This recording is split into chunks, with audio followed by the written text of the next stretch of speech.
Engine তো আমরা সবাই খুলতে এবং লাগাতে পারি, কিন্তু কোন পার্টস কিভাবে ফিটিংস করলে সবচাইতে বেশি ভালো হয় এটা আমরা কয়জনই বা জানি। তাই আমি আপনাদের সামনে 4 HP ইঞ্জিনের একটি গুরুত্বপূর্ণ অংশ আপনাদেরকে আজকে ফিটিংস করে বুঝাবো এবং দেখাবো যে আসলে এই জায়গাতে কিভাবে আপনি কাজটি করবেন। তো আপনারা দেখতে পারলেন আমি এই হাউজিং কাভারে একটি গাস্কেট বসিয়েছি। তো এই গাস্কেটের কিন্তু অত্যন্ত গুরুত্বপূর্ণ একটি কাজ আছে, যেটা আমাদের ইঞ্জিনের জন্য ভালো। আমাদের ক্র্যাঙ্কশ্যাফটে প্রচুর পরিমাণে মোবিল পাবে এই গাস্কেটে একটি কাজ করলে। দেখবেন আপনার ইঞ্জিনের যে লোড ক্যাপাসিটি অনেকটাই বেড়ে যাবে, ইঞ্জিনের শক্তি প্রচুর পরিমাণে বেড়ে যাবে। তো যে কোনো ইঞ্জিন যদি মোবিল বেশি পরিমাণে ক্র্যাঙ্কশ্যাফট পেয়ে থাকে, সেক্ষেত্রে ইঞ্জিনের শক্তিটাও আরও ভালো হয়, শক্তি আরও বেড়ে যায়। তো এখানে আমরা যে কাজটি আজকে আপনাদেরকে দেখাবো, যেটা সবাই কিন্তু গুরুত্ব সহকারে মাথায় রাখবেন। তো আমরা যে হাউজিংয়ে গাস্কেটটি দিলাম, আমরা কিন্তু এখানে পাতলা একটি গাস্কেট ব্যবহার করেছি। তো আপনারা যারা এই ইঞ্জিন যখন ফিটিংস করবেন, হাউজিংয়ে যখন গাস্কেট ব্যবহার করবেন, আপনারা একটি পাতলা গাস্কেট ব্যবহার করবেন।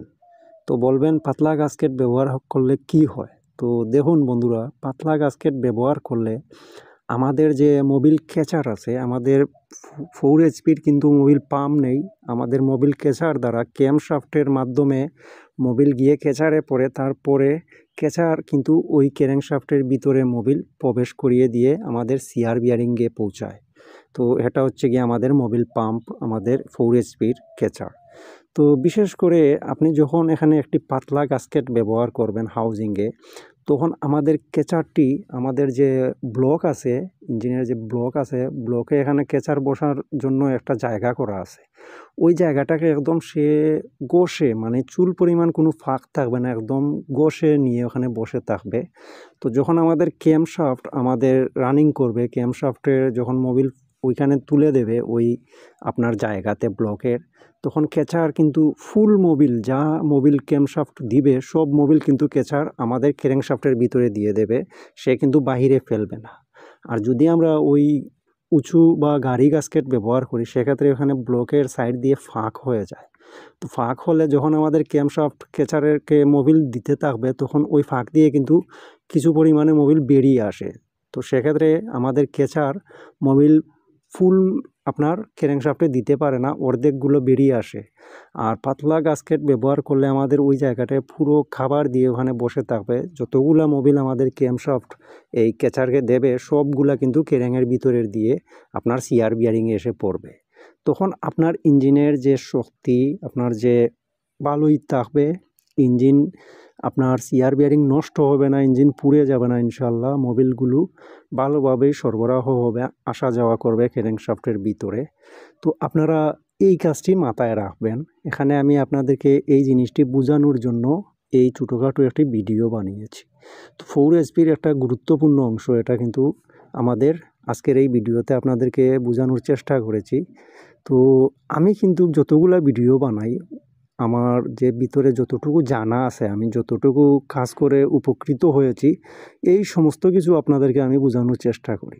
যারা আমার এই পেজ এবং ইউটিউব চ্যানেলে আছেন, আমার যারা প্রিয় বন্ধুরা, যারা আমাকে ভালোবাসেন, শুধু আপনাদেরই জন্য আমি এই ভিডিওগুলো তৈরি করি, যাতে আপনার মানুষেরগুলা করুন আর না করুন, আপনার নিজেরও তো ইঞ্জিন আছে, চাইলে আপনি নিজেই আমার এই ভিডিও দেখে কাজগুলো করে নিতে পারবেন।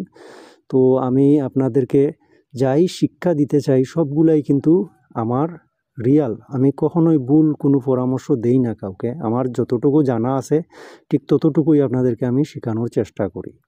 তো আমরা যখন গাস্কেট কিনবো, এখানে পাতলা একটি গাস্কেট ব্যবহার করব, দেখবেন সবচাইতে ভালো হয়। আমার প্রত্যেক মেকানিক বা এই নতুন যারা কাজ শিখতেছেন, আপনারা এখানে পাতলা গাস্কেট ব্যবহার করবেন, সবচাইতে ভালো হয়।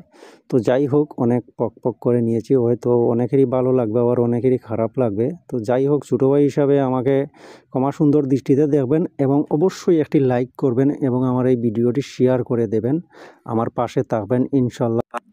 আর আপনাদের যাদের বিভিন্ন ধরনের সমস্যা, আপনারা কমেন্টে বলবেন আসলে আপনাদের কোন কোন সমস্যা নিয়ে ভুগছেন। ইনশাল্লাহ আমি রিপ্লাই দিয়ে চেষ্টা করব আপনার এই সমস্যাগুলো সমাধান করতে। তো সবাই ভালো থাকবেন, সুস্থ থাকবেন, বিদায় নিচ্ছি। দেখা হবে নতুন ভিডিওতে, সে পর্যন্ত অপেক্ষা করবেন। আসসালামু আলাইকুম।